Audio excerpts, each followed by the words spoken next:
ஒரு காலத்தில் பசுமை நிறைந்த ஒரு காடு இருந்தது. அந்த காட்டில் வெயிலின் கதிர்கள் மரக்கிளைகளுக்கு இடையே ஊன்றிக்கொண்டு தரையில் நிழலோடு விளையாடும். அங்கு பலவிதமான விலங்குகள் மகிழ்ச்சியாக வாழ்ந்தன. அதே காட்டில் ஒரு சின்ன சிட்டுக்குள்ளி கதிர் வசித்தான். அவன் மிகவும் சின்னதாக இருந்தாலும் அவனுடைய கனவு மிகப்பெரியது. அந்த காட்டின் மிக உயர்ந்த மலைச்சிகரத்திற்கு ஏறுவது. மற்ற விலங்குகள் அவனுடைய கனவை கேட்டு சிரித்தன. "அரையா கதிர், நீ இவ்வளவு சின்னதாய் இருக்கே, மலை மேலே எப்படி ஏறப்போற?" ஆனால் கதிர் ஒருபோதும் கைவிடவில்லை. ஒவ்வொரு நாளும் கொஞ்சம் கொஞ்சமாக மலையேறத் தொடங்கினான். சில நேரங்களில் அவன் ஜாரி விழுந்தான். சில நேரங்களில் பரிதவித்தான். ஆனால் முடிவடையவில்லை.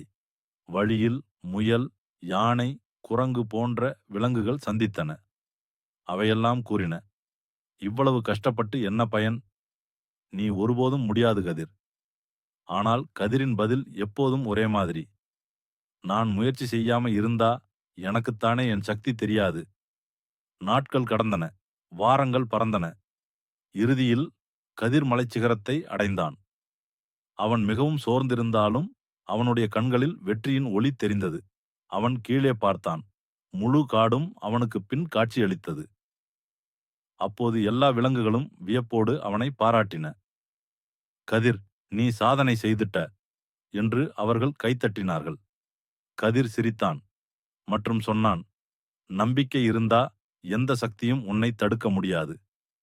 கற்றுக்கொள்ளும் பாடம்: உடல் சிறியதாக இருந்தாலும் பரவாயில்லை. உன் நம்பிக்கை பெரியதாயிருந்தால் கனவுகள் நனவாகும்.